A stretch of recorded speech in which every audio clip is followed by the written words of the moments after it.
बिस्मिल्लाहिर्रहमानिर्रहीम। अस्सलाम वालेकुम डियर फ्रेंड्स। जैसा कि आपको पता है कि लेक्चरर के टेस्ट वगैरह हो चुके हैं ज़्यादातर, तो संडे वाले दिन 19/6/2022 को जो उर्दू लेक्चरर का पेपर हुआ है पंजाब पब्लिक सर्विस कमीशन की तरफ से, उसकी सारी कीज़ वगैरह तो हमने शेयर की हैं। आज हम बात कर रहे हैं मेरिट कितना बनेगा, रिज़ल्ट वगैरह कब तक आएगा। तो ये बहुत ही अहम चीज़ होती है, क्योंकि जब बंदा मेहनत करता है तो रिज़ल्ट जल्दी चाहता है कि रिज़ल्ट जल्दी आ जाए। आमतौर पर इंसान की ये खसूसियत है कि वो चाहता है कि फ़ौरी तौर पर मुझे सब कुछ मिल जाए। तो इंतज़ार है सबको, क्योंकि मेहनत की है जिन्होंने, उनको वैसे ज़्यादा इंतज़ार है। बेरोज़गारी का दौर है, आपको पता है। तो जिस तरीके से सीट्स नहीं आई थी काफ़ी अर्सा और ज़रूरत बहुत ज़्यादा थी, तो लोगों ने बहुत अच्छी तैयारी की है। काफ़ी सारे स्टूडेंट्स ने ना लग कर बड़ी मेहनत की है, क्योंकि उनको पता था कि सीटें नहीं आई, कुछ का एज का मसला था इस तरीके से। तो इस दफ़ा वैसे पब्लिक सर्विस कमीशन ने एक अच्छी पॉलिसी बनाई है कि सबका पेपर एक तो इकट्ठा लिया है, मेल फीमेल का। और दूसरी अहम चीज़ ये है कि इस दफ़ा एक नई पॉलिसी ये भी है, पहले भी मैंने वीडियो में बताया है कि पहले जो था जिनका मेरिट बन जाता था उनमें से जो बंदे रह जाते थे, फिर निचले जो बंदे होते थे मेरिट से, उनको नहीं बुलाया जाता था। अब एक किस्म की वेटिंग लिस्ट बनाई गई है, जिसमें अगर जिनको उन्होंने इंटरव्यू के लिए कॉल दी है उनमें से बंदे बच गए हैं, यानी सीट्स बच गई हैं, वो बंदे सेलेक्ट नहीं हो सके, तो निचले बंदों को भी बुलाएंगे। वो मेरिट लिस्ट में से भी बंदों को बुलाएंगे। पिछले तो अभी 2-3 सीट्स आई थी हाई लेवल की, तो उसमें इस तरह हुआ है, तो उन्होंने नोटिफिकेशन जारी किया है कि अब ऐसा होगा। तो ये खुशाइंद बात है। चले हम चलते हैं कि पेपर कैसा था, कहाँ कहाँ से सवाल आए, मेरिट कितना बनेगा, रिज़ल्ट कब आएगा। ये 3 चीज़ें आज हमारे इस वीडियो का हिस्सा हैं। सबसे पहली बात तो यह है कि पेपर कैसा था। पेपर ईजी था, काफ़ी ईजी था। यकीन जानिए 3-4 ऑप्शन तो ऐसे थे जो उसी सवाल के अंदर, उसी यानी आंसर शीट के अंदर ना, क्वेश्चन शीट के अंदर, उसी के अंदर ही उसके जवाब मौजूद थे। यानी एक ऑप्शन फ़र्ज़ किया 5 नंबर पर मौजूद था, तो उसी का जो एक दूसरा उसी से रिलेटेड जो था वो कहीं और 70-80 नंबर पर भी मौजूद था। इस तरह 2-3 सवाल से ज़्यादा सवाल ऐसे थे जिनके उसी के अंदर जवाब थे। और एक आधा ऑप्शन की ये भी कैंडिडेट्स ने बताया है कि गलती थी एक ऑप्शन की, वो अभी तक कंफर्म नहीं हुआ पब्लिक सर्विस कमीशन की तरफ से। जैसे होगा वो बता देंगे इंशाल्लाह आपको।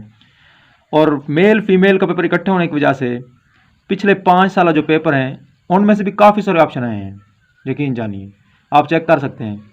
और ये पेपर डॉगर्स वाली किताब जो है और कारवां वाली बुक में से बहुत से सवाल आते हैं। ख़ास तौर पर कारवां वाली जो बुक है उसमें से जिसने तैयारी की उसको पता होगा कि काफ़ी सारे सवाल उसमें से आए हुए थे। और एक ऑनलाइन वेबसाइट है उसमें से भी काफ़ी सारे सवाल आए हुए थे। तो ये तजज़िया हमने किया है। वैसे कैंडिडेट से पूछा है तो अक्सर कह रहे थे कि हमारे 70 से ऊपर नंबर आएंगे, यानी पेपर काफ़ी आसान था। जिन्होंने लग के तैयारी की उनके अच्छे नंबर आएंगे।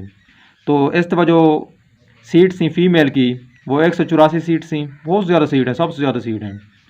और 25,911 कैंडिडेट्स ने अप्लीकेशन जमा करवाई हैं। मेरे ख्याल में जितने भी टेस्ट हुए हैं सबसे ज़्यादा सीट्स इन्हीं की थी।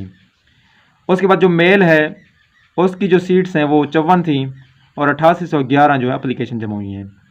तो इस दफ़ा पेपर के हिसाब से देखें, कैंडिडेट्स की तैयारी के हिसाब से कहते हैं देखें, तो एक तजज़िया हमने किया है कि जो मेरिट है वो 60 से तो अबव रहेगा। मेल का 60 से 60 प्लस रहने का इम्कान है। ये होता तो गैस है और तजज़िया होता है, लोगों की राय लेकर, कैंडिडेट्स की राय लेकर इसके थोड़ा सा ऊपर नीचे हो सकता है, लेकिन चांसेस यही हैं कि 60 से नीचे आने के चांस बहुत ही कम हैं और 60 प्लस से ऊपर रहने के चांसेस हैं। और जो फीमेल है इनका मेरिट आमतौर पर लो ही रहता है, लेकिन इस दफ़ा पेपर दोनों को मेल और फीमेल के ज़हनी लेवल के मुताबिक बनाया गया था, क्योंकि आमतौर पर फीमेल का पेपर थोड़ा सा क्या होता है, ईजी होता है पहले जो बनाया जाता है। इस दफ़ा उन्होंने इस लेवल का बनाया कि दोनों का इकट्ठा ही काम कर दिए। अब इनका मेरिट जो है कम से कम 57 यानी 57 से 65 तक रहने का इम्कान है। ऐसे कम की उम्मीद तो मेरे ख्याल में नहीं रखनी चाहिए, क्योंकि पेपर इजी होने के साथ साथ कैंडिडेट की तादाद भी ज़्यादा है, सीट्स भी बहुत ज़्यादा हैं और तैयारी भी बहुत अच्छी की हुई थी कैंडिडेट्स ने। तो ये तो था मेरिट पे इतना रह सकता है। इसके लगभग 1-2 पॉइंट्स ऊपर नीचे आ सकते हैं। जब मेरे वो आएगा रिज़ल्ट फिर इंशाल्लाह देखेंगे हम भाई कैसे होता है। अल्लाह करे आप सब कामयाब हों। और दूसरी चीज़ ये है कि रिज़ल्ट कब आएगा, ये भी बड़ी अहम चीज़ है। अब चूँकि इतने ज़्यादा टेस्ट इकट्ठे हुए हैं, टेस्ट की तैयारी करना, टेस्ट को फिर हैंडल करना, स्टाफ की ज़रूरत होती है, कुछ की मॉनिटरिंग के लिए फिर ड्यूटियाँ होती हैं, इस तरीके से काफ़ी लंबा काम था, अभी मुश्किल से पेपर ख़त्म हुए हैं।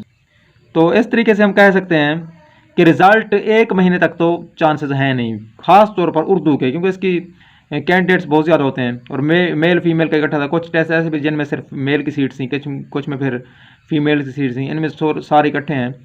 इसी तरह इस्लामियात के जिस तरह होते हैं वो भी काफ़ी लंबा काम होता है, उर्दू का भी ये काफ़ी सीट्स होती हैं, सबसे ज़्यादा सीटें इन्हीं की होती हैं, इस्लामियात की और उर्दू की। तो चांसेस हैं कि 1 महीने के बाद ही हम इसके जो है ना वो वेट कर सकते हैं रिज़ल्ट का। 1 महीने से पहले तो वैसे नहीं आ सकता। उम्मीद लग रही है कि जुलाई के एंड और अगस्त के पहले वीक के एंड तक ये रिज़ल्ट आएगा, उम्मीद है इंशाल्लाह। और जिनकी तैयारी अच्छी है वो अपने इंटरव्यू की तैयारी करें। इंटरव्यू की जब तारीख आती है फिर भी होते तो हैं, 1-1.5 वीक होता है तकरीबन तैयारी का, 2 वीक भी हो जाते हैं बाज़ औक़ात। तो अपनी तैयारी शुरू करें, हम भी तैयारी के लिए इंशाल्लाह वीडियो शेयर करेंगे। तो जो लोग नए हैं हमारे चैनल पर वो हमारे चैनल को सब्सक्राइब लाजमी करें, ताकि पब्लिक सर्विस कमीशन की और हर किस्म की जॉब्स और तालीम के बारे में जितनी भी वीडियोज़ हैं वो इंशाल्लाह मिलती हैं हमारे चैनल पर। और जिस तरह पेपर हो रहे हैं सेकंड ईयर के, फर्स्ट ईयर के, इनके गेस्ट वगैरह और 5 साल पिछले पेपर, MCQs, हर चीज़ अवेलेबल होती है। वीडियो देखने का बहुत बहुत शुक्रिया। अपना बहुत सारा ख्याल रखिएगा। अल्लाह ताला हम सब की दिली ख्वाहिशात पूरी फरमाए, और जिन्होंने टेस्ट दिए हैं उनके बड़े अच्छे नंबरों के साथ जो है उनको अल्लाह ताला कामयाबी अता फरमाए, और उनके लिए आगे आसानियाँ पैदा फरमाए और मुस्तकबिल जो है उनका बेहतर फरमाए। आमीन। अल्लाह हाफ़िज़।